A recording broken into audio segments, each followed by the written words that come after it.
Poetic peeps and gentle persons, and betweeners and nonconformers, genders all and genders equal. Welcome to this special episode of Eat the Storms, the poetry podcast. My name is Damien B. Donnelly. I get to be your host and producer, and this is episode 12, season 8, and the second episode this week, having just had our very special All-Ireland Poetic Relay Race to celebrate Poetry Day Ireland on Thursday the 25th of April. Today it's another celebration. This time we are celebrating the Northern Soul Roadshow and its 2024 awardees. Curated and facilitated by Fiona O'Rourke and supported by the Arts Council Northern Ireland and the Irish Writers Centre here in Dublin. The Irish Writers Centre has been the leading support and development organisation for writers since 1991, carrying out its work online and in person on an all-island basis. They support writers in the following ways: providing development programmes, residencies, mentoring, resources and creative writing courses and events. For all of their details, of course, you can head over to their website, irishwriterscentre.ie, and of course on today's blog post accompanying this episode you will also find links to their website and their social media handles. Today's episode is all about this year's Roadshow awardees, and I was very honoured to be one of them. We were 20 in total. We had 6 online workshops every Saturday morning for 2 hours, featuring extraordinary writers from or living in Northern Ireland, including Bernie McGill, Biddy Lee, Kerry Nee Doherty, just to mention a few. And we had our final showcase at the Linen-Hall Library in Belfast, where we were joined by the sensational Anna Burns. And at the end of today's show, we'll talk more about the Northern Soul Roadshow, its conception and its journey, with Fiona O'Rourke. For now, it's time to hear from all of the writers, and the majority of the pieces that you're going to hear today actually took root during our journey on the roadshow. So thank you all so much for tuning in today, whether it's been on Spotify, Apple, Google, Breaker, Podbean, Player FM, Overcast, Pocket Cast, Castbox, Podcast Addicts or iTunes. All that's required of you now is to snuggle up on the sofa, ensure that the tea has been brewed, the coffee's been creamed, and the gin has been tipped with some tonic. And of course, most importantly, that there's a slice of cake or a good ginger biscuit close at hand. My name is Damien B. Donnelly. This is Eat the Storm, celebrating the Northern Soul Roadshow 2024. I hope you enjoy the show.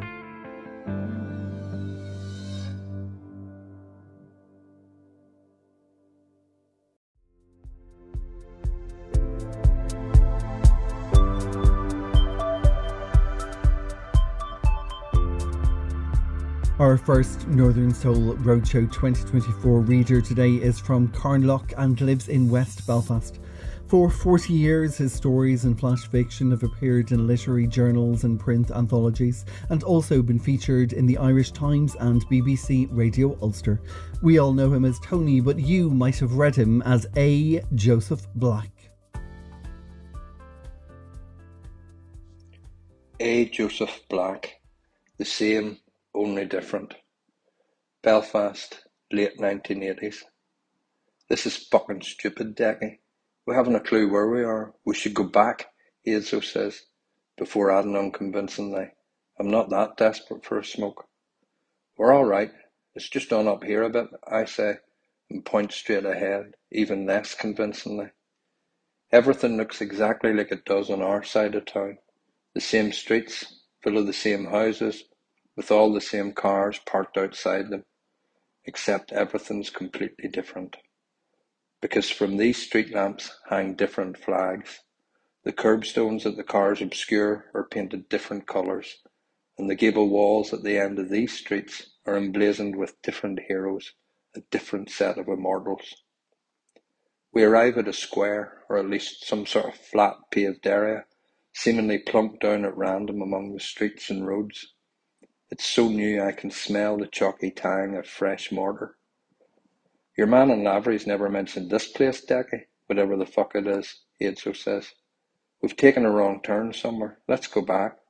Jesus, fix your tights, Hazel, fuck's sake. I sit down on one of the concrete benches dotted around the edge of the square and stare across it. I'm weighing up trying to find this guy with the dynamite weed against just walking back into town, which means no smoke for the party. Neither option appeals much. I see figures on the other side of the square emerging from the shadows, 3 lads our age. They're heading over, straight towards us, no mistaking it. Decky, Edzo says. I see them. I'll do the talking. Should we run? He asks. We're not running, Edzo. Not when we don't know where we are. You say nothing. I'm D and you're Sturdy, right? They're yards from us now, and I stand up as they arrive. All right, lads, the smallest one of the 3 says, from between the 2 bigger fellas. They all plant their feet, fold their arms and stare at us, waiting for answers. Aye, dead on, I say. Are yous lost or something? He asks. The street lamp behind us is blinking on and off, spitting out a high-pitched buzz that slices into the silence between our exchanges. Nah, we're just calling a mate, I say as casually as I can. What's your names? I'm D and he's Sturdy. And this mate of yours, where's he live? Thompson Drive, I reply, just down the road. I point vaguely in the direction we've come from. I know where fucking Thompson Drive is, he says. Who's your mate then? What's he called? He steps towards me, as if seeing me up close will tell him if I'm lying or not, when he already knows I am. Geordie Wilson, I say. His dad's a bread man. Geordie Wilson's dad is indeed a bread man, and I know this because Geordie was in my class at primary school. Unlike me, Geordie was blessed with a very useful non-denominational name. He most certainly did not live in Thompson Drive, which was the last street we'd passed whose name I can remember. Another charged silence swells, punctuated again by the fizzing of the faulty street lamp. Clearly what I've said isn't beyond the realms of possibility. Middle guy's wearing a black Harrington jacket, the same as Edzo's, and underneath it a Man United shirt. I see an opportunity. He was supposed to get us tickets for Old Trafford, for the Chelsea game, I say. He told us to meet him in the Bull an hour ago, but he never turned up. We'd passed the Bull pub about 20 minutes ago. It looked like a right hole. So I thought we'd call in on him, see what the fuck he's at. We need them tickets. Boat's booked and all, so it is. Boat's booked, is it? Aye? Middle guy asks, in what he clearly intends as a menacing tone.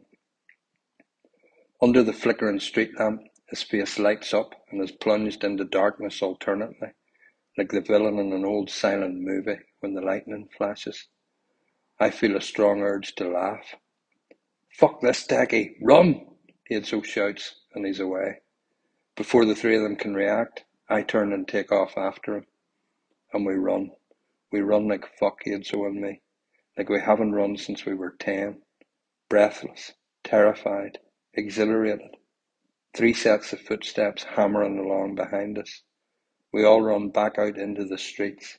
Their streets, which are the same as ours, only different.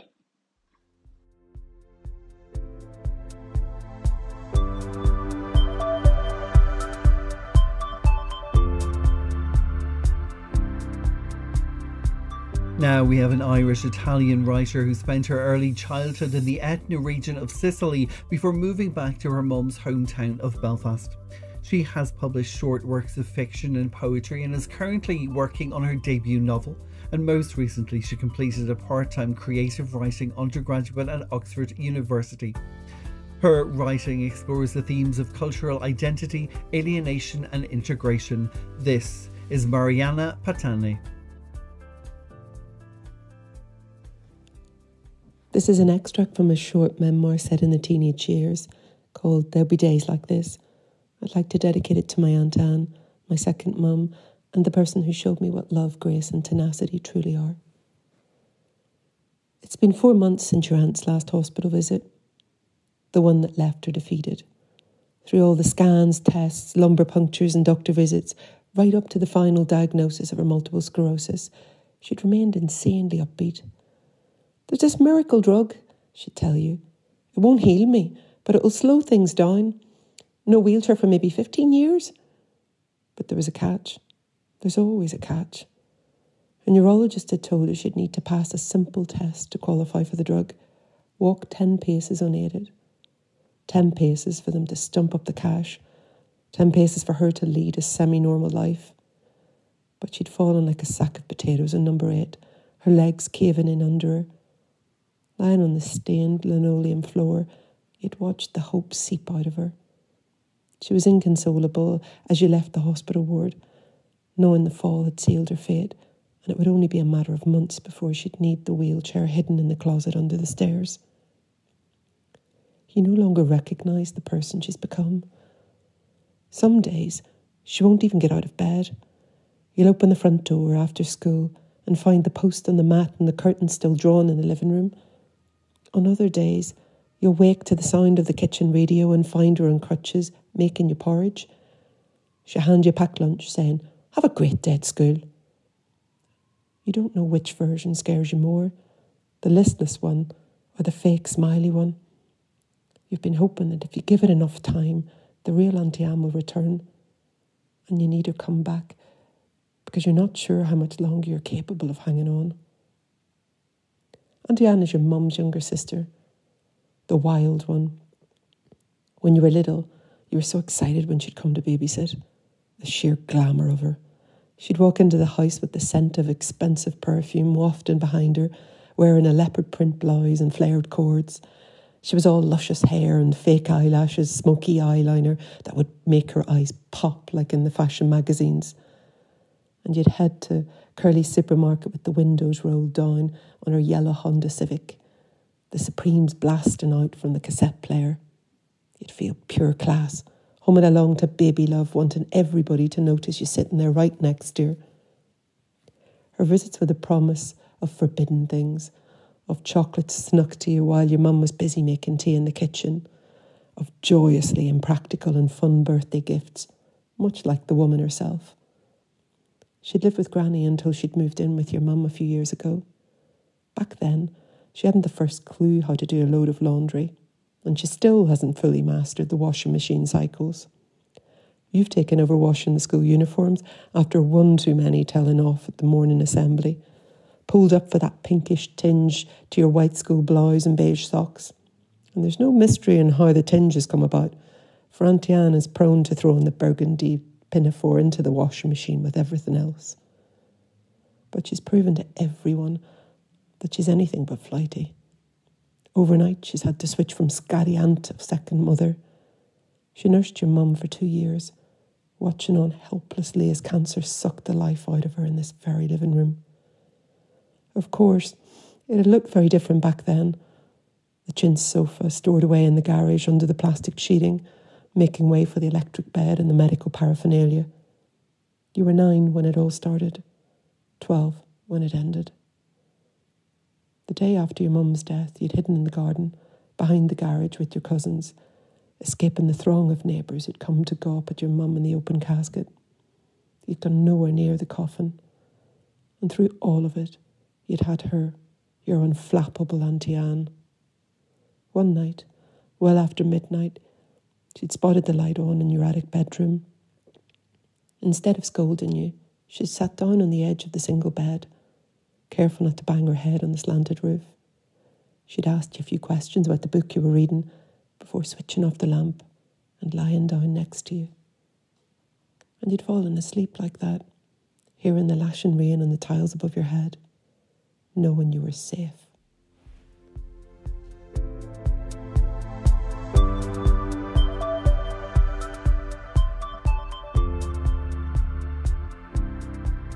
Next up, we have a Dutchman who's been living in Northern Ireland for the past few decades, whose short stories have appeared in various anthologies, and he's currently working on his first novel.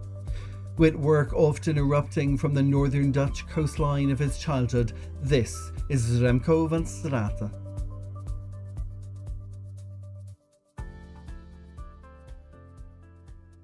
How we laughed when we watched television.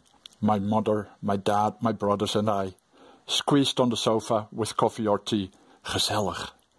How we laughed at the small people sticking it to the man, though the man, the real man, was never about the house, of course. How we laughed at honest folk grafting. On the buses every week, though never getting anywhere. At small Pyrrhic victories trotted out as great feats. At cruelty casually doled out to all who were different. The sensitive, the weak, the women, the others, and how we laughed at poor George, poor Olive, and of course poor Blakey. Stay in your lane and mind the pedestrian, Richard. How we laughed at ourselves in the funhouse mirror. How we laughed till our jaws hurt and our eyes were streaming.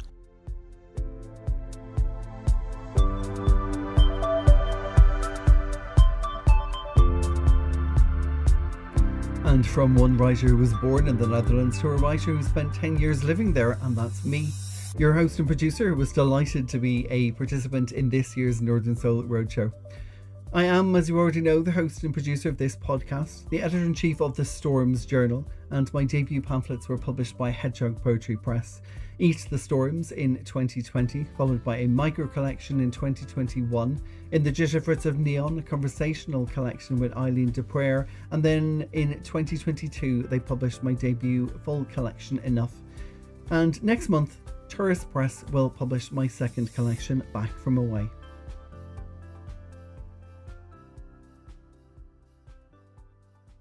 My name is Damien B. Donnelly, and my prose poem features lines borrowed from some of my fellow writers here that we shared during a writing prompt. So thank you to Keane, Rory and Louise. This is called Things That Don't Belong Together. Even as it's just beginning, I'm waiting for it to be almost over. 1.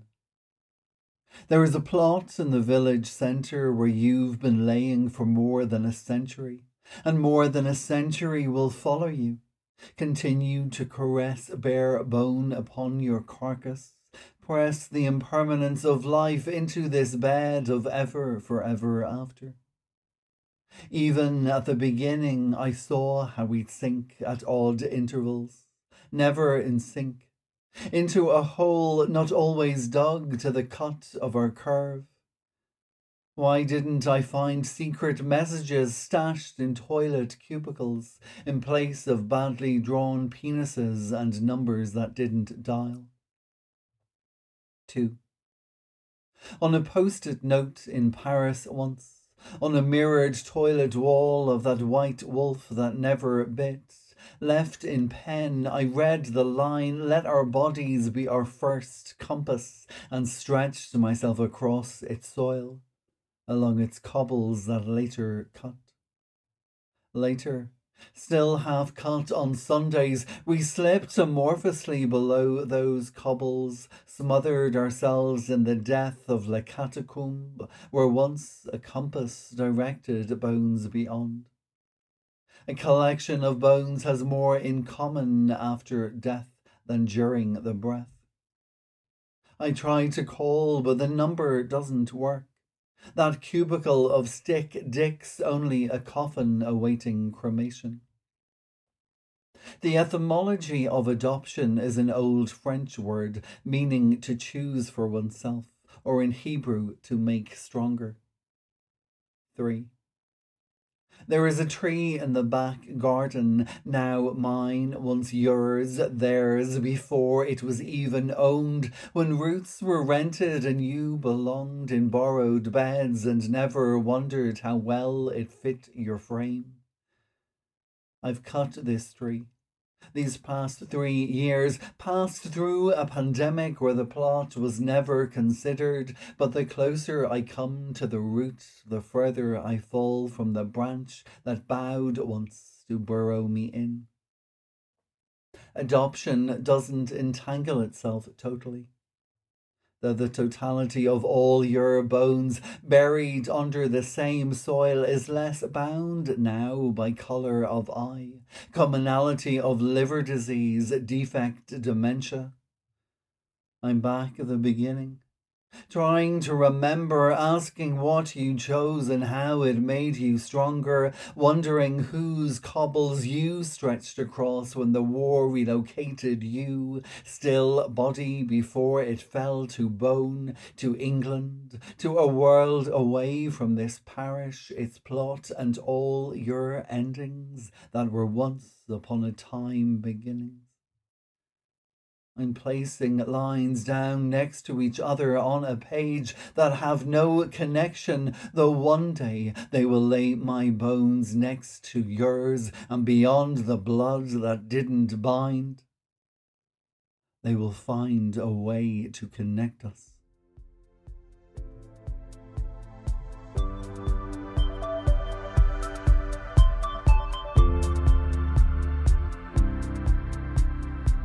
And now for me here in Lusk, we are heading just up the road. They're not leaving North County Dublin for a writer originally who hails from Belfast.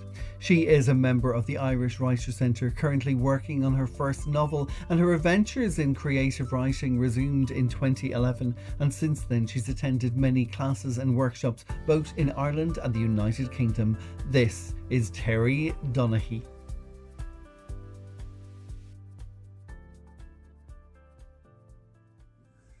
(1940s) the North border area.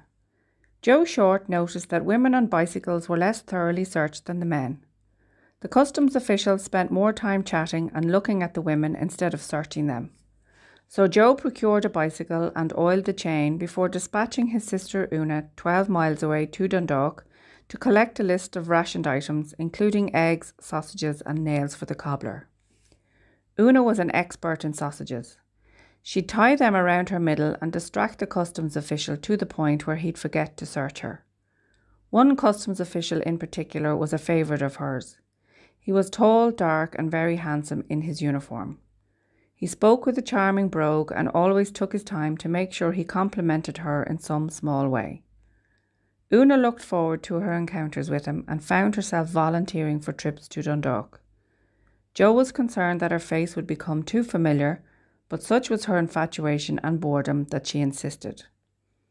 It was one of these insisted-on trips that Una was stopped at the border heading south by a customs official whose demeanour and neat pencil moustache gave the impression he was a by-the-rules man. He quizzed her on where she was going and why, and who she was and where she lived. He told her to move away from her bicycle before searching the basket and panniers. Una didn't notice him tampering with the wire to her brakes. She realised on her return journey when she rounded a sharp bend and crashed headfirst into a ditch, breaking all the eggs concealed in the bottom of her panniers and bursting the string of sausages tied around her middle. Scratched and seething, she hobbled in the direction of home. Her favourite customs man, whose name she had found out was Mr. Devitt, came across a raging Una limping into the customs post. She couldn't help but snap at him when he inquired if she was hurt, and then felt bad as he was only trying to be nice. She explained her brakes had failed coming down the hill outside Dundalk, and she had fallen into a ditch. He murmured his sympathy and put his hand on the base of her back as if to hurry her along. Not long after, a car pulled up alongside her and asked if she'd like a lift. It was Mr. Devitt. He lifted her bicycle into the back of the car, refraining from commenting on the sticky egg on the bicycle frame.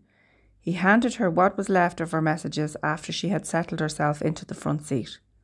"So where are we off to?" he asked, not looking at her. "Just before the crossroads, please." She sat stiffly. "I'll be killed if I'm seen." He nodded and put the car in gear. She glanced at his profile, admiring his strong chin and admittedly big nose. He had taken his cap off when he had stopped the car, and she could still see the imprint of it below his dark hair. "Thanks very much, Mr. Devitt," she said, pulling herself and the messages out of the car. "It's Donald," he said, handing over the bicycle. "You can call me Donald."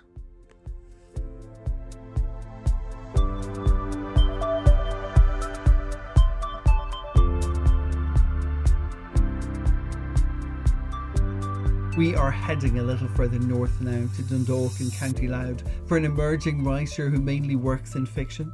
He's a two-time recipient of the Irish Art Council's Agility Award, a successful participant in the O'Brien's Press Pitch Perfect competition, and was awarded a place on the Irish Writers' Centre National Mentoring Programme 2023.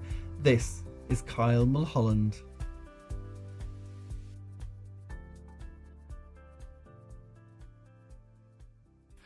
At the run-off point of a thwarted ambition, I discovered a great capacity for the art of psychography, a technique for communing with the occluded depths of one's own subconscious via automatic writing. The first step in this process is to achieve a state of disassociation. There are many ways of doing this: sleep deprivation, recreational ketamine abuse, or, in my case, bitter workday boredom. In an office, under a mould-stained cavity ceiling and lit by burning tube bulbs, I would lay my hands across my keyboard and lapse into a miserable fugue state. I'd be distantly aware of the rattle of keys, and when mindfulness returned, I'd find the results of my parapsychological dredge before me. Sprawling passages with blunt, guileless titles like "Should I get a vaporizer or dab rig? Best Black Friday deals. The top 10 best Rick and Morty bongs under $50 2017. The best cannabis strain for single men on Valentine's Day." It is every writer's wish to have a rapt audience who hangs on their every word. I had the most dedicated readership imaginable. They were the crawlers, digital machines that read the internet cover to cover and catalogued it on Google. I imagined them as translucent, gibbous aphids with large, vacuous eyes that scanned everything I wrote for specific constellations of keywords. I was a prolific author for them, employing their preferred form: search engine optimization. A technique that grinds words down into a beige slurry and robs them of all life. Pithy ad copy is smoothed into mantric repetitions of best value, best quality, must have, best, cheapest price, best price. Informative blogs are rendered useless, bloated with quasi-lucid anecdotes wrung from the thinnest of inspiration.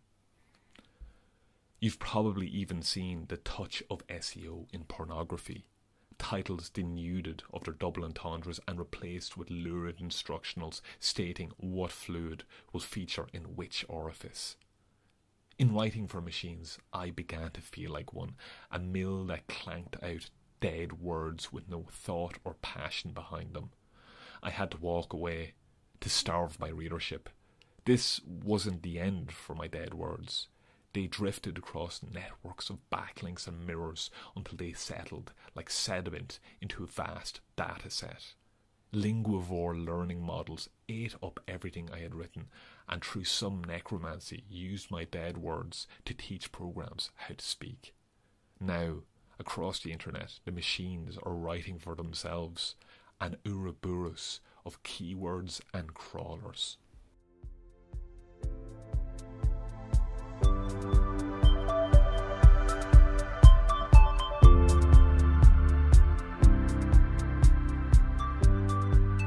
Next up is no stranger to Eat the Storms. He is, in fact, a regular guest stormer. He's a poet born in County Tyrone, now living and writing in Belfast, with poetry published widely in journals both online and in print, and in 2017 he won the Matrix Prize and followed that with 3 chapbooks: Silent Stigma, Loud Leaf, Gently But a Dream, and most recently Sleeve Notes. This is Marty McKenna.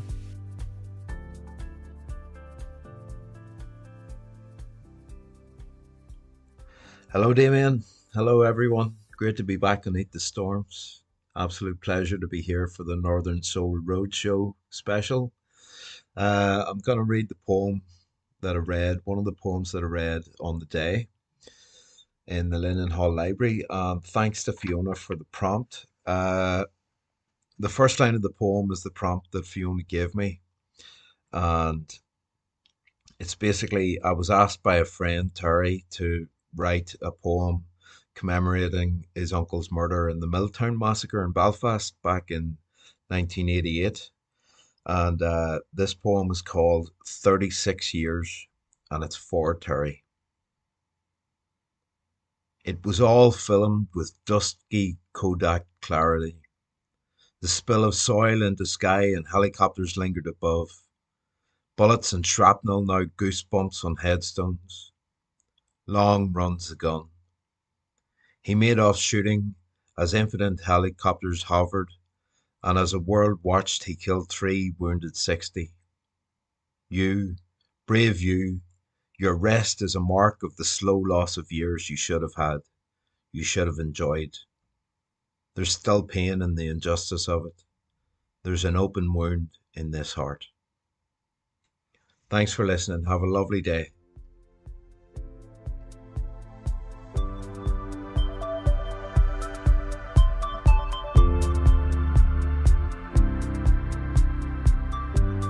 To County Down now for a writer who's had poems published in the 2023 Seamus Heaney Award for New Writing Anthology Compass, and in the Anthology of New Poetry In My Own Words What If.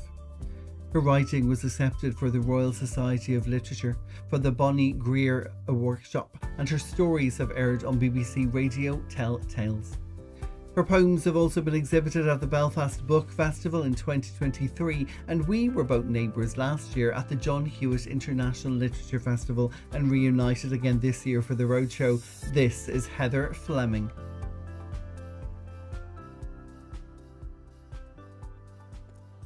Hello, my name is Heather Fleming.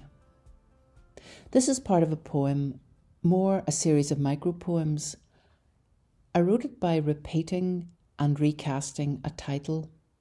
I was using this constraint like Kenneth Cook's In Bed. The title of this piece is In Love. That day I fell in love. Someone must have put it there. I didn't see it, slipped and fell. The priest was in love. Young Father Dunn was in love with my friend. She was nearly 16. Lo and behold, an immaculate conception. Young Father Dunn was magically gone. John is in love. John Wayne is in love with his gun. He loves to feel it lying heavy in his hand. It satisfies him to playfully spin its well-oiled cylinder, engorged with bullets, holding fire.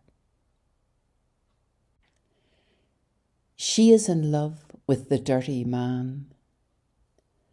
Smooth, tanned skin wrapping a six-pack, girlish lips and boyish hair, drenched in groin-tingling aftershave, trousers promising sweet dessert. She is in love with the dirty man. He stinks of vintage piss, mapping overlapping journeys down his trouser legs, ratty hair alive with lice, little maggots nibbling his wounded, sweaty crotch. Jesus was in love. Jesus was a miraculous lover, generous and voluptuous. He was in love with Mary and Paul and John and all. Alas, they sighed, he'll take no bride. There was this woman who was in love with herself. They all said it was a very bad thing. They ached and craved and hated her. I am in love with silence.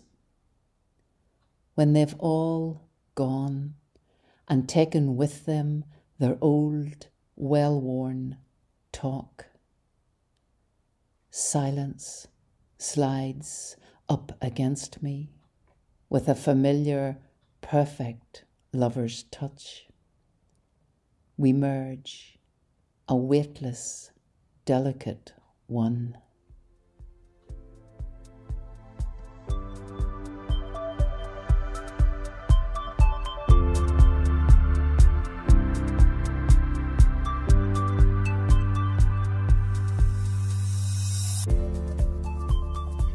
Next is a writer and teacher with a Classics MA from Maynooth University and was a winner of the Molly Keane Creative Writing Award and a Best Small Fictions nominee. Her work has been widely published, including contributions to The 32, an anthology of Irish working class voices, The Honest Ulsterman, The Waxed Lemon and The Irish Times, and her play Ritual Dance was performed at the Cork Arts Theatre in 2023. She is currently a mentor aided by the National Mentoring Programme with an English Literature Bursary from the Arts Council Ireland. This is Teresa Ryder.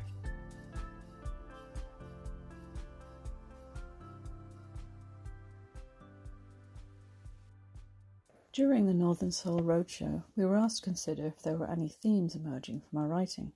Mine was clearly identity, and from that I developed this piece titled Self-Assessment.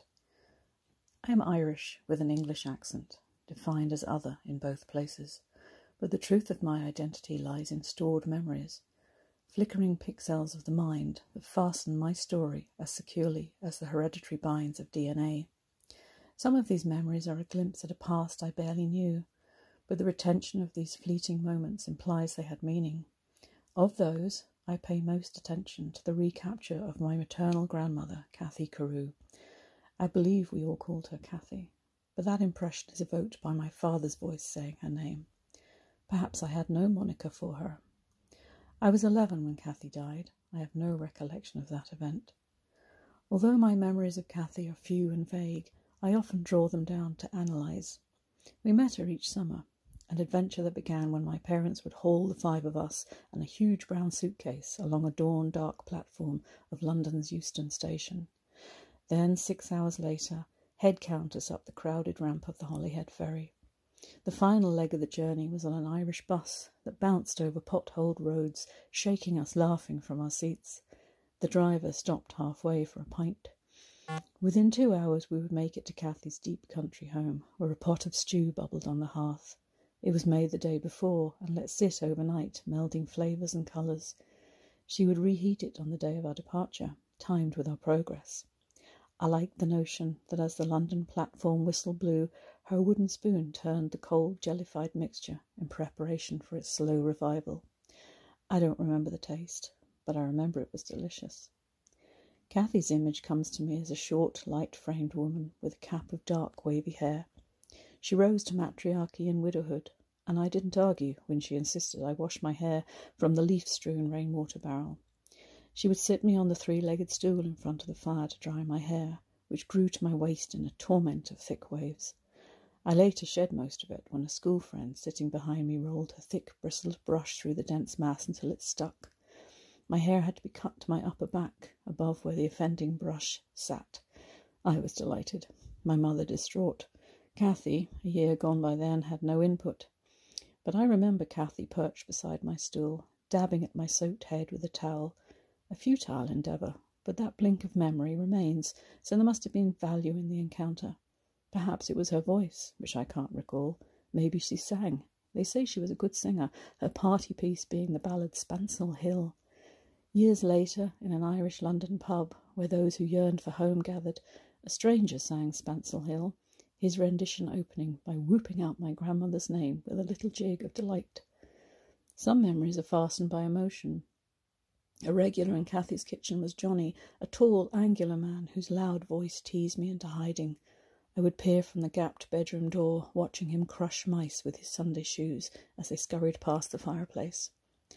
When my mother was young, that kitchen was full on a Sunday night, with song, music and dancing, although there seemed barely room for us to eat a meal when we inhabited that same space. I can visualise the scene from my mother's recollection. Another memory of hers that I've made my own is of Cathy on Christmas Eve, setting off at daybreak to walk her brood of hand-reared turkeys along the 10-mile road to town, returning by dusk when all was sold. The most vivid memory I own of Cathy is her stepping from her bedroom decked in a Kelly green wool coat, nipped at the waist with large wooden buttons. The coat colour matched in her Mary Jane shoes and a snug hat with netting to the front and a feather to one side. At 10 years old, I stood in awe of this vision. The memory is revived whenever I return to the house. Her room is another relative's space now. But I stand in the hall and wonder if I turn the familiar brass knob, will I see the picture of John and Jackie Kennedy smiling from the wall, the child of Prague on the window ledge, and Cathy in her finery. I am not like Cathy. I'm lacking in those two valued senses, common and fashion. My clothing choice runs to the practical, in non-crease, flat, neutral and weatherproof. But I still keep watch for a Kelly green coat with wooden buttons. I prefer day-old stew and a hand-reared Christmas turkey. I kept pet mice and my daughter's hair short. It is who I am.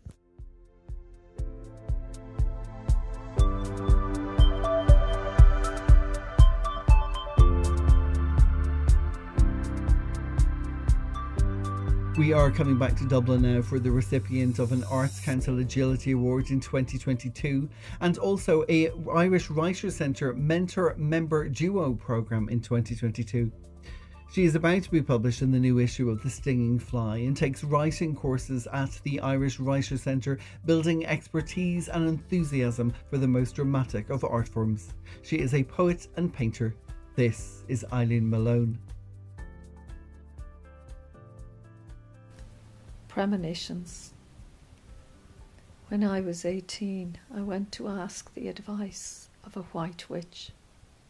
Up the narrow stairs in her small corporation house, into the dimly lit front bedroom.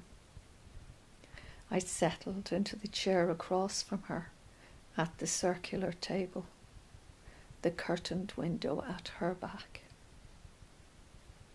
Incense tickled my nose, strong and musty.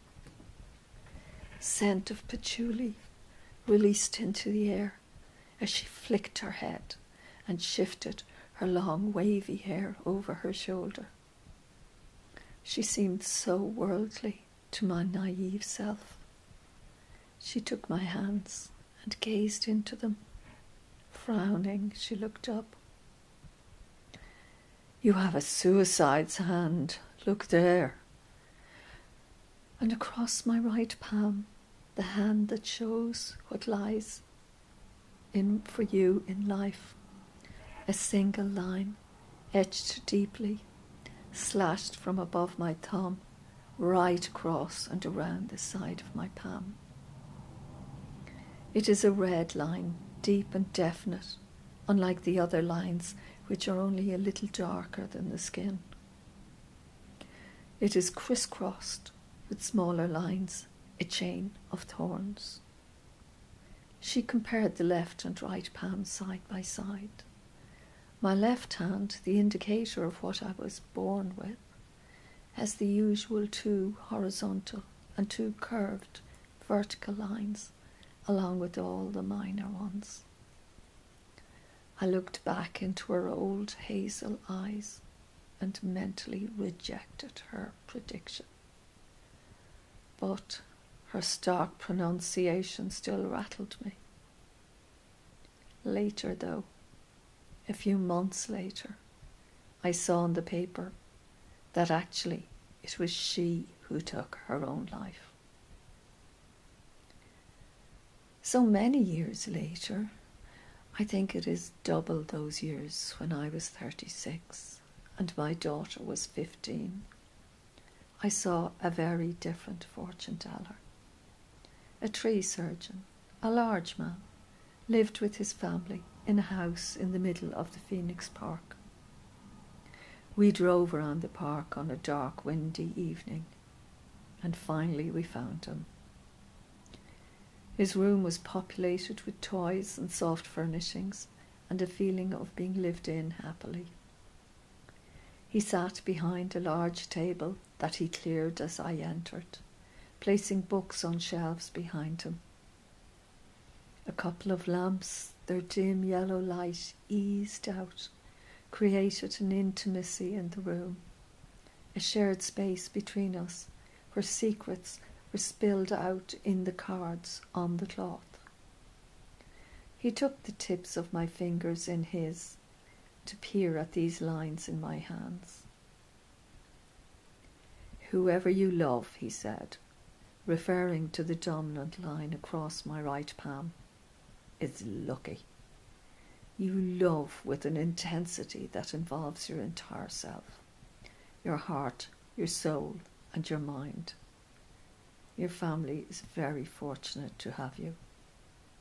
And thus, he dispelled the myth of my suicide's hand. He told me many other things that later turned out to be true. How I would soon stand by a hospital bed, and that I should keep reading. Always read, he said.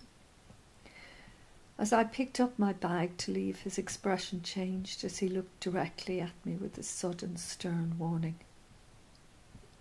Oh, be very, very careful near water. Don't go near any boats. I see you drowning. Into my mind flashed, no, that's gone. It was a near thing. And he bent his head down for a moment at the table, and as I put on my coat, he brought up his head, his face soft, and he said, "Oh, it's okay. It's not you." And he smiled with wide open reassurance.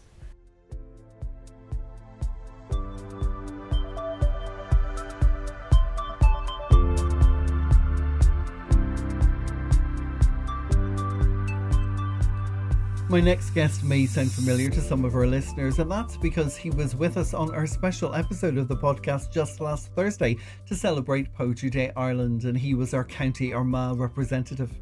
He is a writer, poet, aspiring novelist and screenwriter, and also a part of his local writing group in his hometown of Portadown. He was a recipient of the Community Arts Partnership Good Relations Award in 2023 for writing haiku. This is Paddy McCurdy.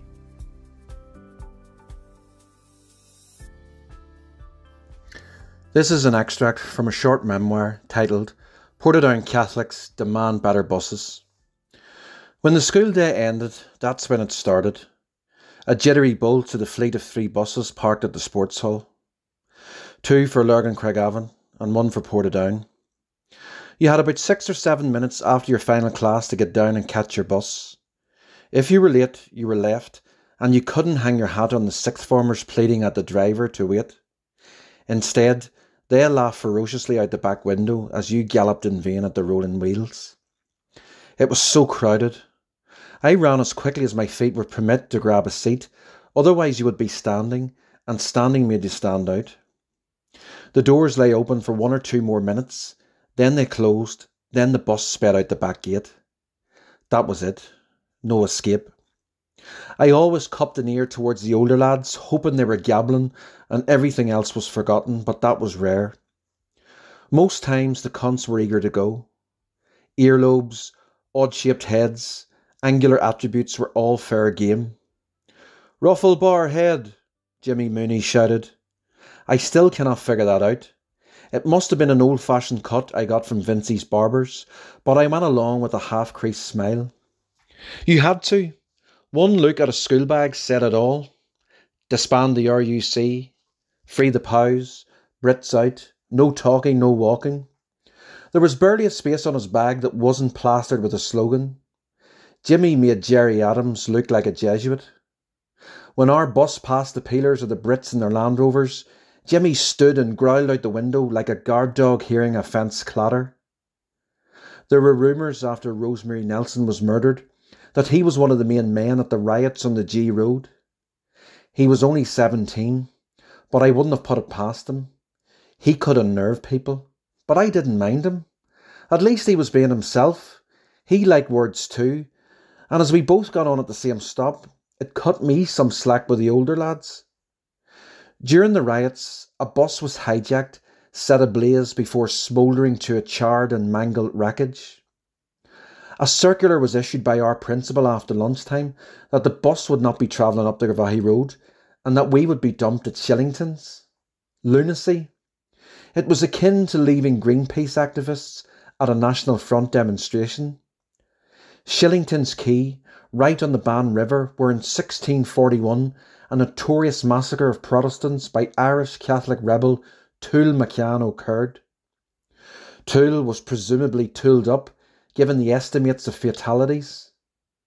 It's hard to believe such an event could have happened, given the shift in demographics and power in the intervening 3.5 centuries to a settlement now known as the Orange Citadel. McCann was executed several years after by English forces, but that wasn't the end. Rumours abounded ghosts from the band had been wailing and crying out for revenge ever since. Christmas had come early for them. 50 sitting Fenian ducks stumbling like lemons down steps to their jetty. Now I don't believe in ghosts, but there is always an element of doubt, and Shillington's was a no man's land. We walked in numbers to the park or beyond the Ulster Mills carpet factory before the rapid pace finally slowed to a stroll. It was like this for 3 days before normal service resumed. Back on the bus, the fireman was at the ready. How he obtained his moniker was a mystery, and I didn't want to think too much about it. The fireman played a game called Elastic Arrows, where rolled up, toughened cardboard shaped like a dart and slung from a wound up rubber band would find its way onto someone's ear. The fireman loved it. He used to amble right along the gangway until he was behind his victim within maximum impact range. Then he would pull the elastic back and unleash the missile. For dramatic effect, if there was a seat free behind the target, he would take the seat while his peers sniggered, knowing the shot would be box office. Davy Derry was frequently on the receiving end owing to his ribeye-like lug, the downside of having a big countryman's ear. "Look at that big thick steak ear. Imagine that in a frying pan," said the fireman. I'll never forget the yelps and cries, skin stinging red. Hold on, that's why he was called the fireman? Your fucking ear was aflame. Cardboard was not the only object hurled. Body parts too, fists more specifically. I remember clenching my teeth and ears as a firm set of knuckles clashed against the cheek of someone further down the bus, the whack reverberating to where I was sat. You daren't have looked around, for if you caught sight of a red-faced, bulging-eyed sixth former, you were next. The only time I consistently looked down the back of the bus was to stare at the guy with a tick. He got on each morning away out the countryside near Cattle Hill. I never knew his name, but the movement of his right jaw was spellbinding. Nearly 2 decades later, I ran into him outside a train station in central Belfast.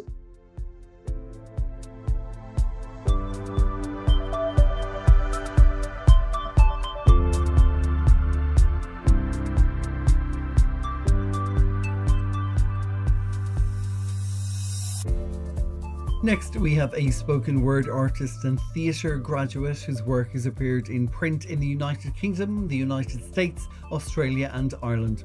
She has been bringing her poems on stage since 2019 and has taken part in slams, open mic festivals and won the Poetry Slam in Barcelona 2022. This is Becky Stew.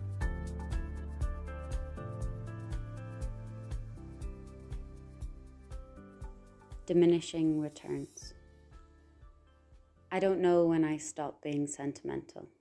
I know it wasn't when I learned the word love is not a real verb in Irish, and how we express it is to say, "You sound like music," at least to me, today, but I stopped being sentimental. Maybe it was the economic crisis or the start of healthcare extortion, or when we had eventually lost all of our grandparents. Or around the time of Sam's first abortion and how they said it would be just like a heavy period and how none of us can trust a medical professional again. Or when a butterfly landed on my palm in Pamplona and chose me as its death place. Or the look of failure on Tom's face when his sister tried to kill herself and chose him as her death place. Could have been when I started paying my own bills or council tax and learned to put myself to sleep at night with a hash pipe and Pornhub. Maybe it was when I stopped posting letters to God in a grave in the garden, or when I smoked bees from their hives using flint in the yard and started reading fiction written by very sad women. It could have been the student house in Ashdean, where no one remembers cooking one single meal in 11 months and the beds were filled with chestnuts and everyone had an irrational fear of the TV license van. Which is around the same time my mother stopped curling her eyelashes because Why look pretty for a man who lost his eyes for you? I don't know when I stopped being sentimental. Maybe it was when the rain stopped kissing the earth, or when Ella gave birth to a baby and the best part of her disappeared inside a nappy changer and postnatal prescriptions. Might have been when we graduated and looked at job descriptions and the housing market and found out 3 years of institutional learning didn't take us that far from the baseline. Maybe when I realised we all have 41 photos of the exact same sunrise on our camera roll, and how every Instagram filter is a fallacy, and how growing older is a fucking blessing, actually, and still we joke about suicide on a Monday morning. Maybe it's the collective panic attack of how answered prayers deliver us back to our own hands, no matter how unwilling. Maybe it's because everything that begins finishes, that hope truly has to be a discipline, knowing there will always be a legacy of things that shouldn't exist but do, that there's bad dreams that you'll forever recognize as you, and still everything diminishes.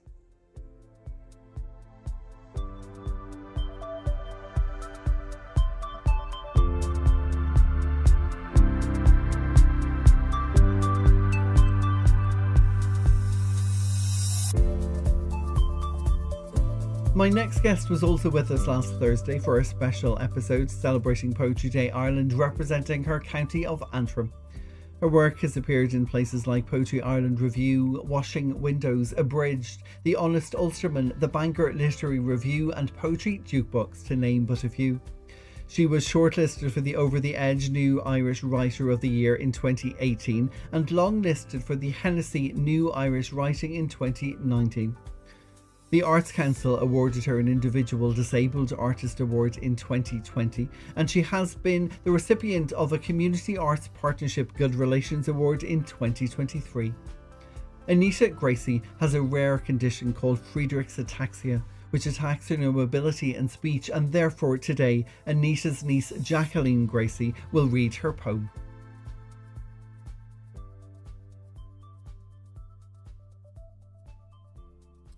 Love Never Reaches a Finishing Line by Anita Gracie.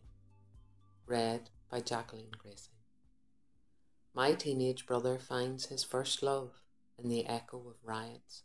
He puts on running shoes, crunching through glass and smouldering wreckage, his feet on repeat, flying down tight streets through autumn hues and the dark of winter, faster than stray dogs, faster than doubt his blood quickens.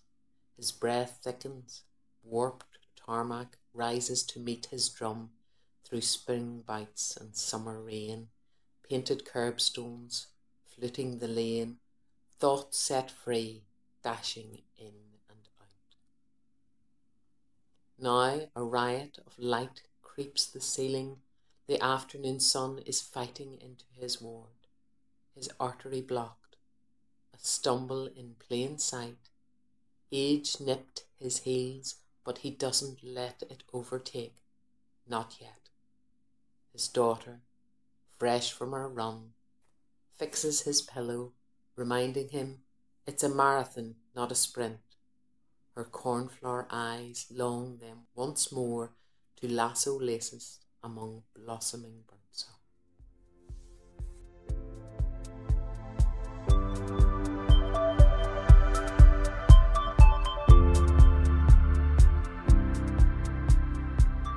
We are heading down to County Cork now for a writer who grew up in Belfast and undertook a PhD in history at Trinity College, Dublin.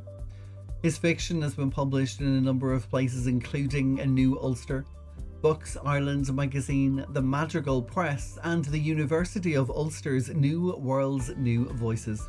This is Rory Milhench. Hi everyone, this is Rory Milhench here. I'm a writer of fiction and flash fiction. Just wanted to say thanks so much to Damien for having me on the podcast. It's been a real pleasure to get to know him and his work, and of course the work of the other writers on the NSR programme the last number of months. So thanks again, Damien. Today I'm going to read a flash fiction piece. It's called The Final Man. Tony was found by a neighbour, shins knocking together, mouth ajar, his neck collared with twine. The neighbour had forced his way into Tony's house after being overcome by a curious feeling. The neighbour had noticed the silence coming from the house next door. It was lasting too long, as if it was considering its next move. The silence rose above the drum roll of rain and the dancing of the broken leaves.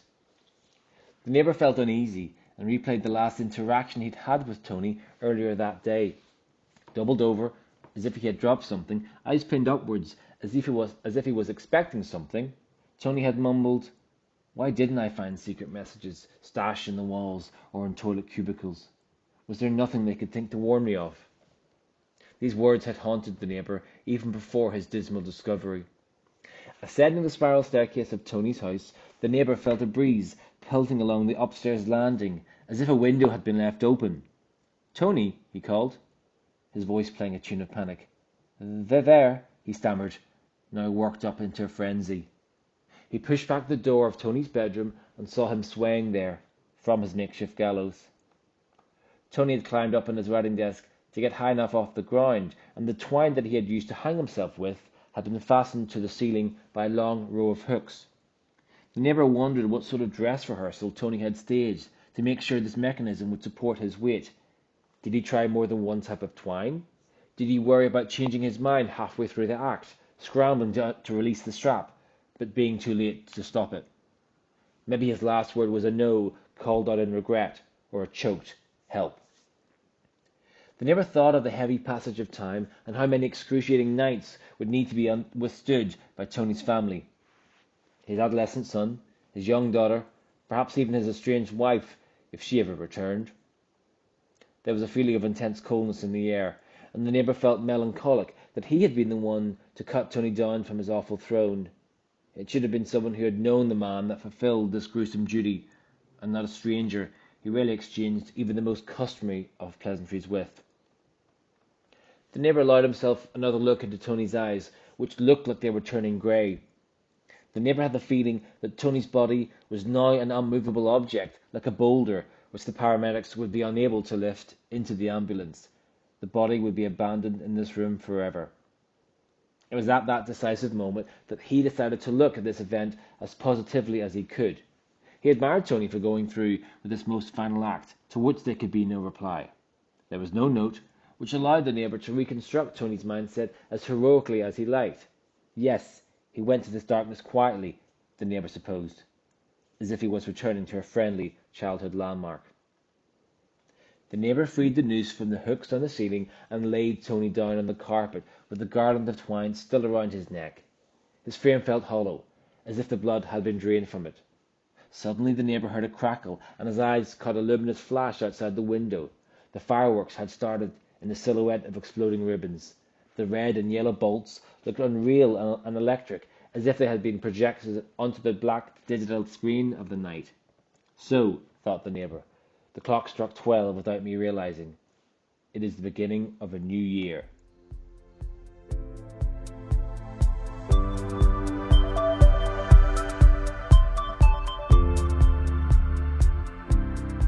My next guest is currently studying the MA Translation at Queen's University in Belfast, having previously studied English literature and Russian at Trinity College.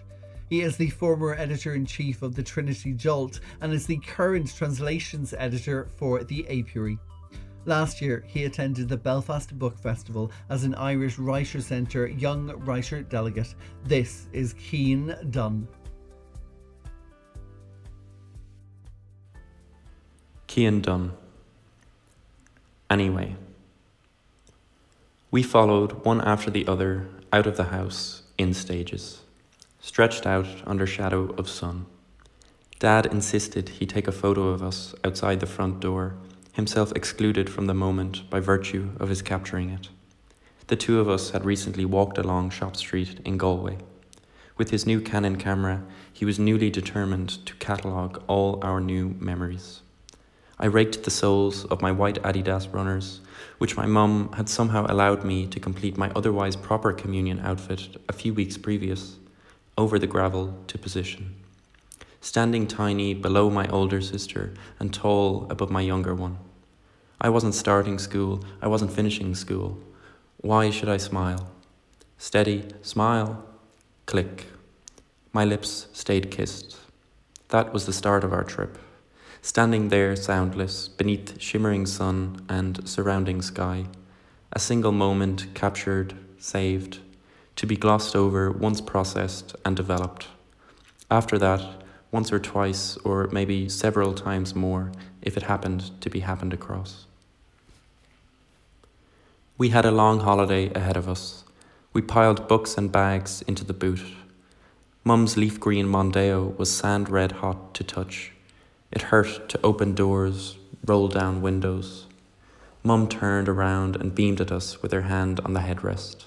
All set. Starting the engine, Dad punched the radio with his finger, and it was too loud, so he turned the thingy to turn it down. I sat short-strawed in the middle seat, squashed between sisters. My left hand pressing down onto her right knee, and my right hand onto a left thigh for a direct view of the road as it stretched out ahead before it disappeared behind me and us and our car. The sun bet through the windows without permission. The radio presenter coaxing us to guess the year. Shaggy's half-hearted attempt to convince us it wasn't him was, apparently, a dead giveaway. A realization that my parents had lived too and did not exist solely for the purpose of tying little person's shoes. Persistent little snags along an otherwise smooth road. Kerry was really far away. It seemed we were never quite there until, Lord have mercy, eventually we almost were. I tried to behave as best I could, but if my sisters misbehaved, then I had to defend myself, did I not? I saw it left and right past slender shoulders, spying sheep, cattle, strawberry sellers sleeping on a hard shoulder, and even a solitary castle. Partway there we stopped by the side of the road, stretched the legs, stood against the bonnet, ripped tinfoil from ham sandwiches, and moaned that there'd after been cheese put in them. Invisible hands, and then a roadside collision with two pairs of deaf ears. Drank still water from the same bottle, hand to mouth. Back to me, putting the lid on it. Watching the lake sparkle and glisten, I didn't feign to listen. Looking beyond, out into the near distance, and feeling something fresh. The water looked cold and was warm. It seemed blissful, felt like something like bliss. 10 years later, I sat on the floor in the middle of my bedroom, my ankles under my knees, clearing out before moving on the following week. I invited the stifling sun in through open windows. I'd gotten the points for the course of an entire life to change. My life. Changing. Between the cutouts and the printouts and the fragments, I came across the photo from that day, the start of our holiday. I'd forgotten it had been taken. Turned it over, robbed it of its effect, flipped it again, stared at it for a while. Its glossy, flimsy sheen. Supposed it was worth it after all these years, those years. Dad's insistence on that day, all that I knew. It was worth my tears anyway. It was worth one single slow, solitary, swift tear anyway.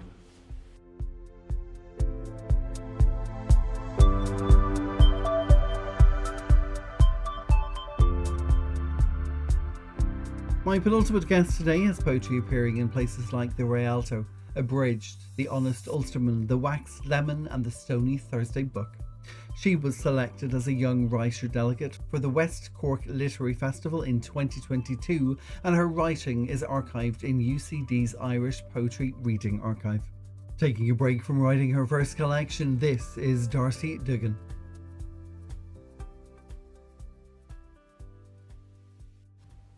I'm Darcy Duggan, and this poem is called Someday. Someday in the future, once I've gathered everything I need, wallpapered and organised, collected shoes and necklaces for every occasion, every single colour of nail polish, Match the bed sheets to the pillows to the curtains. Once my plants are all alive and in their right pots, and I have all the right spices for every dish. Bread, baking, and bicarbonate. I shall give it all away and sleep on the floor, eat air, berries, mushrooms, and be constantly filled with fields. There will be no room for anything else then. I will be far too busy making sure the dough sits long enough to rise, and the tea leaves have long enough to infuse. My mind will be too full with knowing what to plant and when, what bird is which, when they nest and how they cry, which weeds cure my joints, my brain, my heart. I will be licking my finger and holding it high to mark the exact moment the wind changes and when the first tired leaf falls. I will be busy repairing my shoes and stitching my socks after days of walking rings around the earth, then resting deliberately with my whole self. When this time comes, there will be no room for anything else. This is why, when I've gathered everything I need, I will let it all go.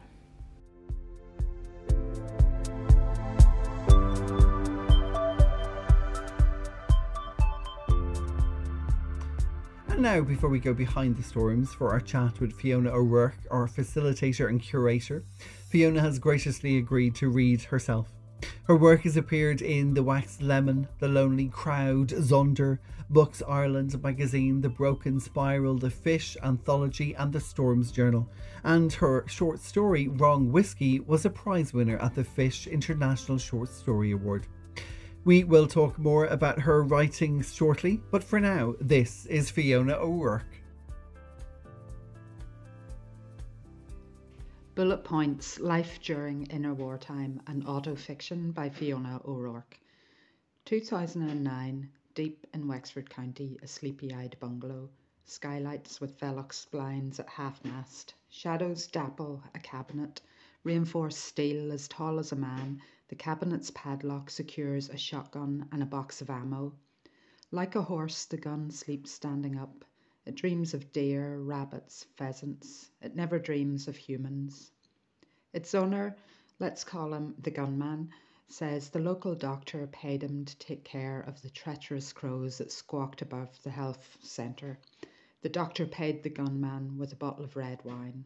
The gunman is holding the wine on his arm like a maitre d', proud of the label, a cheeky Australian Merlot. It will have cost less than the bullets. The doctor has paid one of his patients with an unwanted dinner party gift for a murder of crows. You picture the birds splattered, gothic black fans, bloody ink spots stepping stones to the surgery. Your job is to pretend that it's a good wine, for the gunman is so proud of this payment from the good doctor. Where you come from, the population of guns is like that saying about the population of rats. You're only ever a few feet away from one.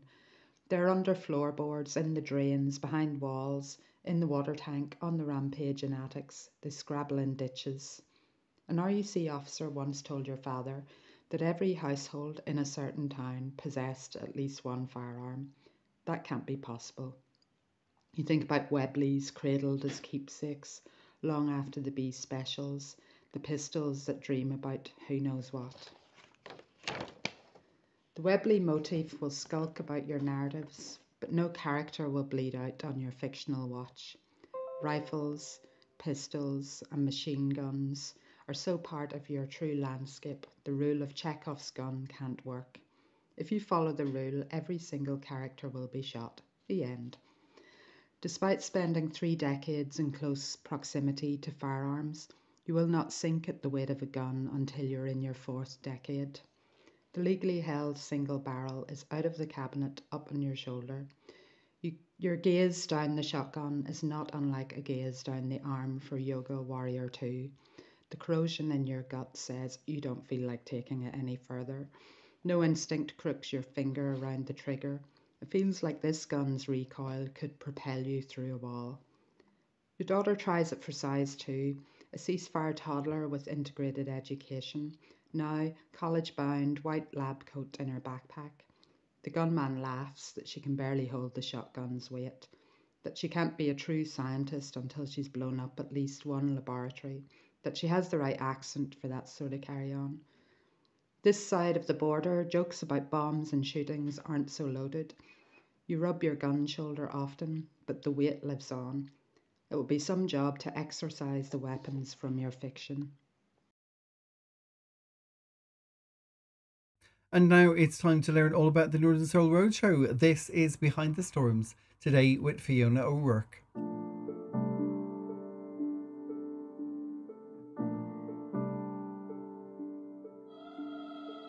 Today I am delighted to be joined by Fiona O'Rourke for our Behind the Storms chat. Fiona is a writer of fiction, autofiction and poetry, currently the co-organiser and MC for Open Mic for Gaza, an online fundraiser, and the organiser and facilitator for Express Write for Gaza, a guided writing session fundraiser. She's had work in Shorter Stories Ireland, Southward Journal, Dublin Story Slam, The Wex Lemon, The Lonely Crowd, and I'm honoured to say that her short story Driving Lessons appeared in issue 2 of The Storms, and it was so good that we had to nominate it for a Pushcart Prize.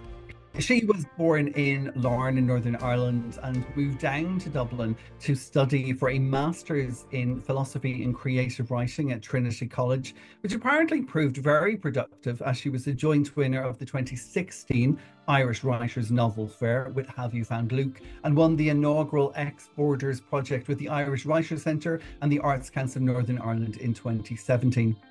And it's due to the Irish Writers' Centre that she's here with us today, as she is the curator and the facilitator of the Northern Soul Roadshow, funded by the Arts Council of Northern Ireland, which just finished its second run last month with a live showcase at the Linenhull Library in Belfast, after 6 weeks of online workshops and readings.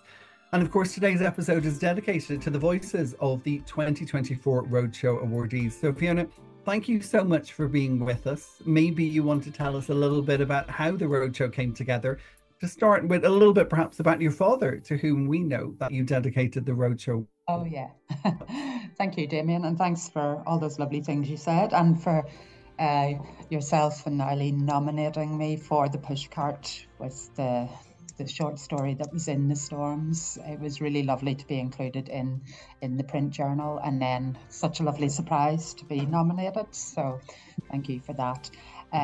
So I guess, because of my dad being a journalist and our house always being filled with books, it was maybe always going to trickle down, that somebody would be a writer. He was, the type of guy now that if there was a house auction going on, he'd just come back with a big suitcase filled with books. No idea what books were going to be in his suitcase.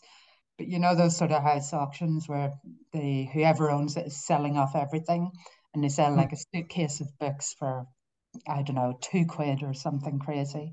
And so I think that's how we came to have so many books in the house,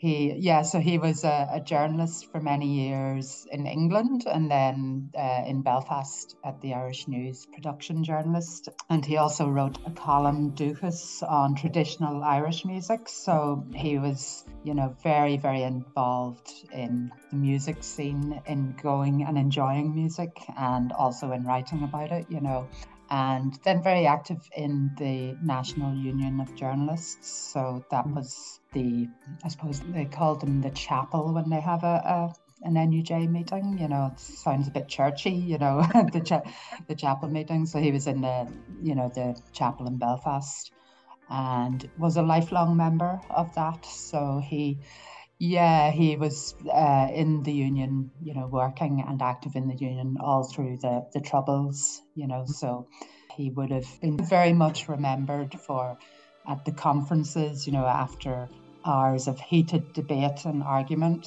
that he could introduce a sing-song element, so everything would end on a kind of positive sing-songy note. Listening to some of the writers who were featured on the Roadshow, one of the things that kept trickling down, one of the sort of common denominators that they all mentioned at the beginning of their writing journey was an encouragement almost not to write, not to stand out, not to be heard, not to cause any more trouble. But it sounds like you had a different encouragement from your father. Yeah, I think it wasn't even a very sort of loud voice of encouragement, if you know what. It was just like that, you know, if you're immersed in something, suddenly one day something will click, you know, and everything you've been immersed in will become an action, I suppose. Yeah, I think it was that immersion technique of, you know, just being surrounded by this is what people can do. They can be writers. They can be an activist through writing, you know, all of those things. Yeah. And what was the impetus then for you? So this is the second year of the Roadshow. Last year was the first year. What was the impetus to kickstart? What was the impetus to literally get on the road? It first started as a course, you know, so before it was funded by Arts Council in Northern Ireland, it was a course with Irish Writers Centre that I pitched to Betty, programming officer there, and it was to give a writing and reading course called Northern Soul Writing the Troubles. So basically, it was to explore, you know, how there is more than one experience of the Troubles. So the people that came on from all over Ireland, and that was a course they paid to do 6 weeks. And each week I had reading suggestions, and we did lots of writing and different forms. It was facilitated through the Irish Writers Centre and then through Kildare Libraries as well in their festival programme. And from that, I came up with the idea of, well, if we're reading all these people's work, wouldn't it be good to meet some of them, you know? So then I came up, you know, with the actual program design, not just a course, but an actual program. And it was the Northern Soul Roadshow, but still it wasn't funded at this point. So it was a course again that people paid for. 6 weeks, 6 counties, 6 female authors. That was what I had in my mind, you know, because we had the 6 counties of the north. So, and most courses at the Irish Writers Centre, well, a lot of them are 6 weeks, you know. So then I thought, okay, six guests, and I wanted one from each county. That was really the same idea, looking at there's more than one experience of the Troubles. And it was, that was the centenary of the setting up, the formation of the state, you know, when Ireland then was divided. So the north became the 6 counties, you know. And so then following on from that, when the funding then came from Arts Council of Northern Ireland, they funded that there could be 2 guest authors every week. And I managed to stretch that in the first one, where I included 3 guest authors for a Zoom at the end, you know, a Zoom showcase, which then developed into the live showcase. So yeah, between the 2 funded road shows, we've had, 15 guests last year and 13 this year. And then on the first one, there was the 6, which wasn't funded. But also through the Northern Soul Writing the Troubles course, I recommended lots of readings, say by Jan Carson, Wendy Erskine, Joan M. Lingard, Maurice Leach, Bernard McClaverty, you know, loads of poets as well. Yeah. So I don't even know how many authors and poets I've covered now, if you know what I mean, including them in reading and as a guest, you know. But I think it's quite a lot. And it's vital, as people know now, because we've already read on this episode. I was one of the awardees this year. There were 20 of us in total. What I took out of it mainly, you know, apart from the writing, apart from the projects, apart from I ended up writing lots more prose than poetry, which was something I didn't expect at all. But what I took out of it was a little bit perhaps more personal. It was not just about my development as a writer. It was about my understanding of living on this tiny island. And each week you introduced us to these extraordinary stories from these extraordinary writers, from Bernie McGill, Dawn Watson, Maria Fasco, Emily Cooper, Kerry Doherty, Biddy Lee, Anna Burns, you know, exceptional writers. And yet they were talking about life lived on this island, and it was a completely different island from the island that I grew up in. So Yeah. like it felt like I'm hearing these stories from beyond the border only now, but they're vital stories, and there's much more that still needs to be shared. That's what was extraordinary to me, just hearing phrases, words, terms that the majority of people, I could see them nodding and agreeing and going yes, and perhaps maybe more of us Southerners going, oh, okay, this is something new to me, which really shouldn't be. Yeah. And I wondered, like, you now split your time between living in the north and living in the south, and I wondered, have you noticed sort of that difference between how the same islanders appeared to grow up on a completely different island?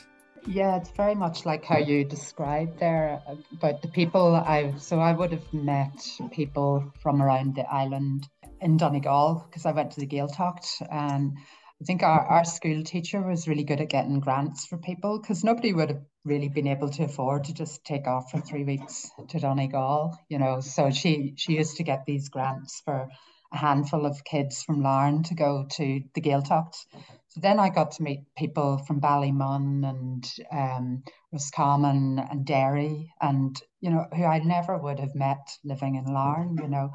But yeah, talking to the Dubs, as we called them, you know, and they were just fascinated with hearing everything about, you know, what we went, you know, how our lives were.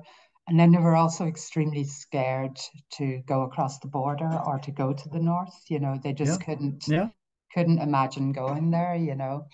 But I can see how, you know, a lot of what you would have heard would not be the full story, really, you know, because you would have been hearing on RTE or whatever, you know, and you're just, you know, it was a segment at the end of the news that I always found extraordinary. You know, the Middle East was the big thing, and then we had this little segment at the end. Yeah. We were so much closer, but we felt so much further.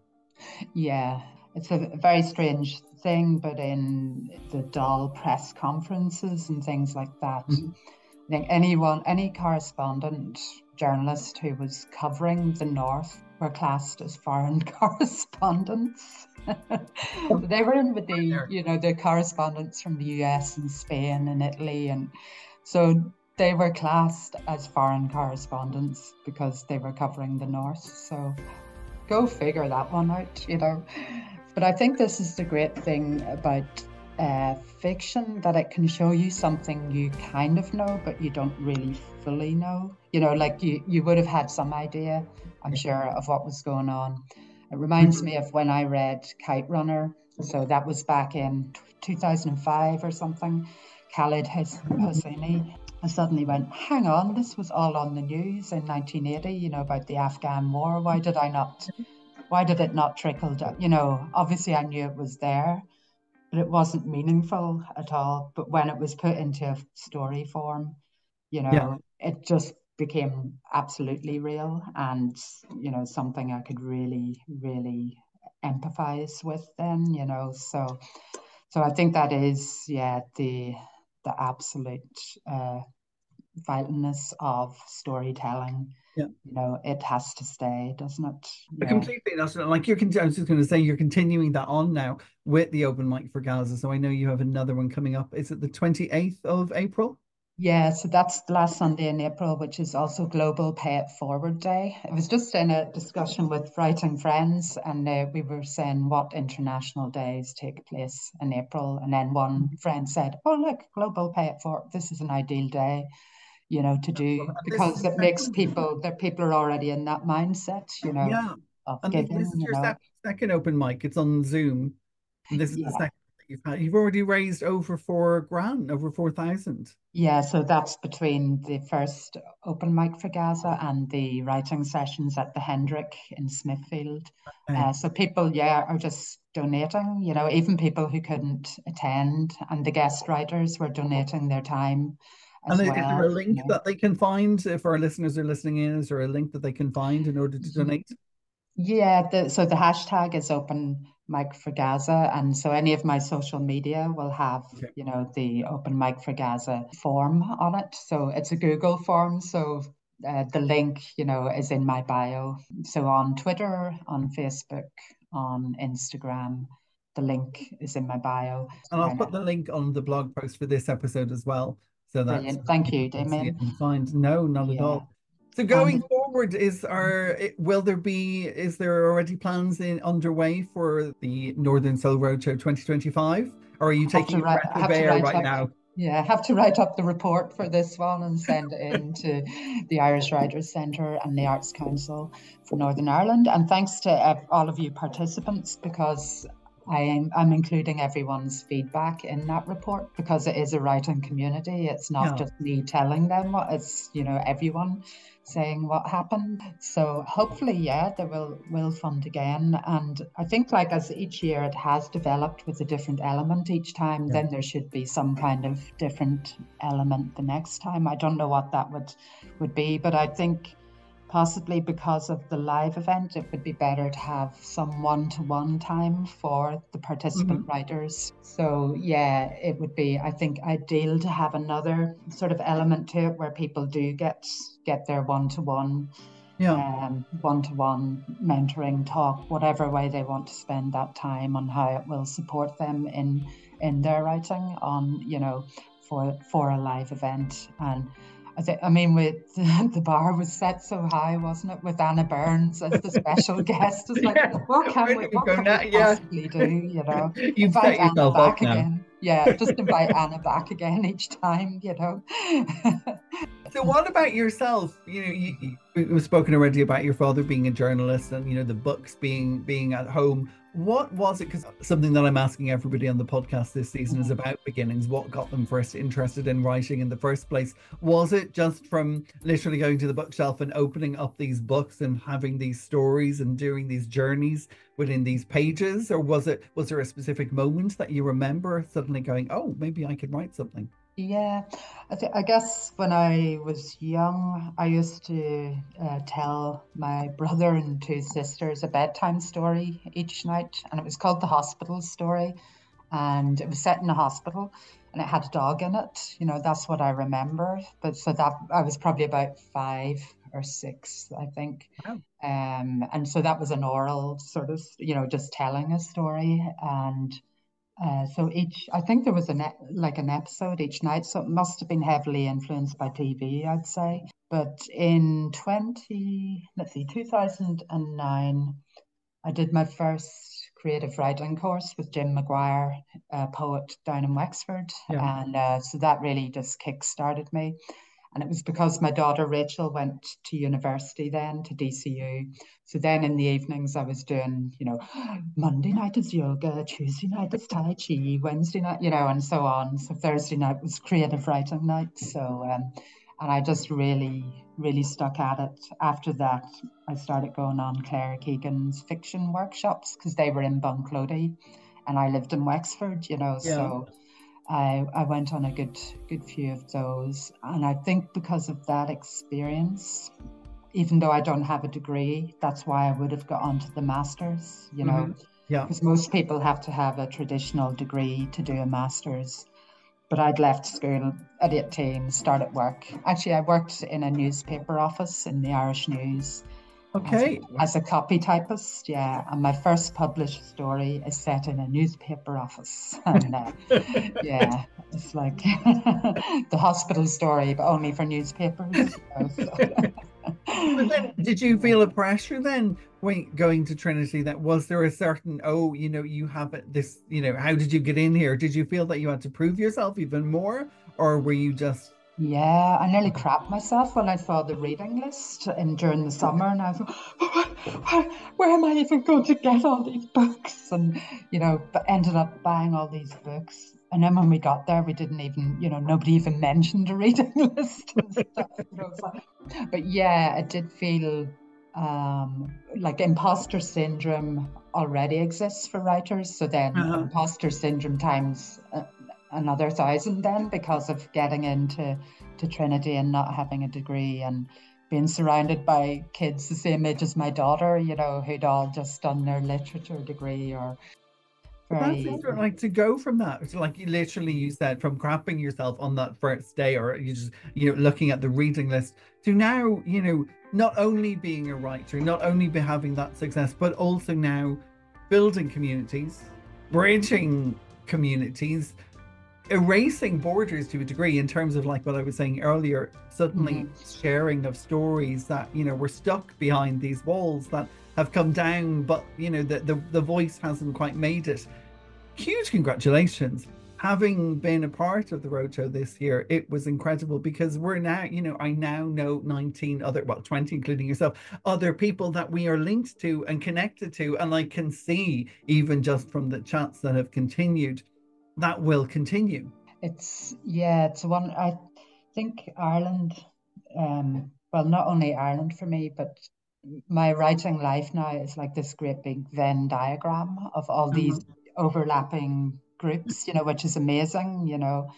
And since becoming a writer, and going, you know, on that first course in Wexford, and still being in contact with some of those people, it is one of those art forms. I don't know if it's the same for other art forms like music and comedy or whatever, but once you've firmly established and made those writing friends and comrades, you know, they're really, you can dip straight back into conversation with people as if you never had a gap of 2 years, you know, when you meet them again. It's just, it is an amazing thing. It's like you've sort of eradicated all the small talk, you know. Yes, exactly. Yes. And they're really well rooted. Definitely have that sense. And talking about roots and branches and spreading out, so what's next? You've just come back from a week at the Tyrone Guthrie. What's next for writer Fiona O'Rourke? For writer Fiona O'Rourke, so I just heard from University of Limerick about their May Day Cashew program. So I've got on to that, which is a support program for writers during May, and congratulations. Thank you. Two live events in Limerick, and then a Zoom support event every evening, you know, on Zoom. I think one each week will be a masterclass, and the rest will be writing sessions. So that's about to happen then in May, coming up in May. And myself, I'm writing away at an autofiction, which is, to me, it's interesting anyway, because I'm writing about being a writer, you know. So autofiction's great because you can be so exploratory. And I'm glad you actually asked me about where it all started, because I just remembered about the hospital story, so I can include that now. I'd forgotten. Yes. I think I forgot to include that, you know. So a lot of it is writing about why certain stories I wrote kept recurring again, you know, about, always there'd be a car stolen or a car crashed, or there'd be somebody, you know, with a gun in the boot of their car, or there'd be a gun, there'd be somebody shot, there'd be a bomb, you know. So it was always everything that I probably typed as a copy typist in the newspaper office. And then I worked for years in the probation service, so typing court reports for probation officers about people stealing cars and all, you know. So everything was hammered into my fingers, or that my fingers hammered onto a page seems to have come out, you know, gone into the compost heap and then rises out, you know. So but it's not extraordinary, like you were saying before, that, you know, you spent so long typing in fact, and now, you know, that goes into the conscious, into the subconscious, and suddenly typing it out again as fiction, but the fact is in the background. But it also then becomes, when it's offered up to us as the reader, I think, like you were almost saying about the kite, that it becomes something that we can attach ourselves to, because very often it zones into a central character or a collection of characters who the writer gives names and a background. And I think we can connect to that name and that specific person so much easier sometimes than we can connect to numbers in the news, in a journal, that seem vague and disjointed. But suddenly when an author gives them a background and a life story, they feel like they're friends, their family. Yeah, definitely. And I'm sure you know yourself that experience when you're coming to the end of the book and you're thinking, oh no, how can I make this last longer? Yep. I'm going to have to lose my friend again, lose another friend because you're coming to the end of a book, Yeah. So isn't that amazing, that an author can do that, And I guess that's an experience that I'd like people to have if they read something that I wrote, I suppose maybe that's a goal for a lot of writers, to give somebody that experience and not really worry about the bestseller lists or anything like that, but just to think that there's a reader there who will feel like that and have had their time well spent, I think by being lost in a book, Yeah. Well, listen, I hope people do, and I know that people will, and I know, and you mentioned Eileen there, so Eileen DePerre, she was my sub-editor on the Storms issue 2 when we were going through everything. I mean, all the submissions are read blind, so, we read and we read and we read and we shortlist things down. And you submitted 2 short stories, and your 2 short stories were on our shortlist because they were that great. It was like, it became, it was like choosing your baby, I think the other one ended up in Fortnight Journal, So they both went to really good homes. Yeah, that's right. Well, listen, huge congratulations, Fiona. Thank you so much. Thank you so much for allowing us all to take part in the Roadshow journey. It's been absolutely phenomenal this year, and I wish you every success with everything to come. Thanks, Damien, and your podcasts and your Storms work is just amazing. So keep, what is it you say? Stay bloody poetic. Stay bloody poetic. That's a mantra for us all. Yeah, thank you, Damien.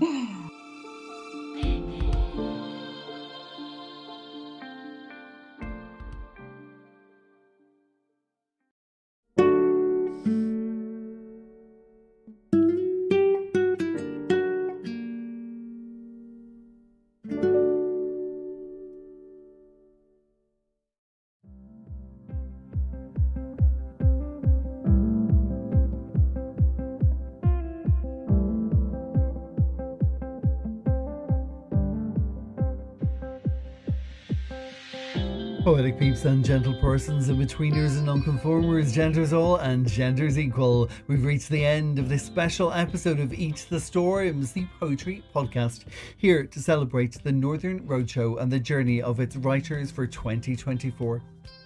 Huge thank you to you, the listeners, for tuning in, whether that's been on Spotify, Apple, Google, Breaker, Podbean, Player FM, Overcast, Pocket Cast, Castbox, Podcast Addicts and iTunes. And an enormous thank you to all of my guests on today's show, my fellow Roadshow awardees. And of course to Fiona O'Rourke, our curator and facilitator, to the Irish Writers' Centre, to the Arts Council of Northern Ireland, and also to the Lennon Hall Library in Belfast. For details on all of my guests on the Irish Writers' Centre and Fiona O'Rourke and her upcoming open mic and her fundraising for Gaza, please head on over to the website www.eatthestorms.com. There you can click on the podcast section called Listen to the Podcast, and there you'll find a blog post for every episode. This was episode 12, season 8, and in that blog post you will find photos, bios, social media handles, links to find, follow and be fans of all today's extraordinary voices. So that's it from me, your host and producer. We'll be back with you again next Saturday for another special episode. This time we are celebrating Tourist Press. I will be chatting to its editor Liz McSkeen. She will read for us along with some other Tourist Press poets, including Emma McCarvey. And I'm very excited that Emma is joining me because the pair of us are about to launch our collections, Emma's being Highland Boundary Fault and mine being Back from Away, on the 8th of May at the Irish Writers' Centre. So it's going to be a very exciting and personal episode coming up next week, and so I hope you can all find the time to tune in. Of course, we're a podcast, so all that's required of you is to tune in whenever you have time, be that today, tomorrow, next week, next year, or perhaps even yesterday. So from me, Damien B. Donnelly here at Eat the Storms, until next time we meet, please keep climbing, keep creating, keep inquiring, and most of all, stay bloody poetic. Oh, thank you.